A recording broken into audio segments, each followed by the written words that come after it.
How to enable or disable waveforms in DaVinci Resolve.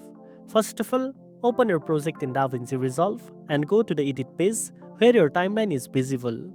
Next, look at the timeline area and locate the small icon in the top left corner of the timeline panel. This icon controls what is displayed on your timeline tracks.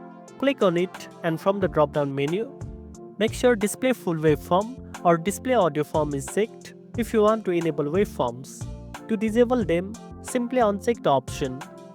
This will instantly show or hide the audio waveforms within the audio track of your timeline, making it easier to align or adjust your sound clips accurately. Waveforms are helpful for spotting silent areas, peaks, and transitions in your audio. Turning them on can make editing more precise, while disabling them gives a cleaner view if you are focusing only on visuals. And that's it. Now you know how to enable or disable waveforms in DaVinci Resolve.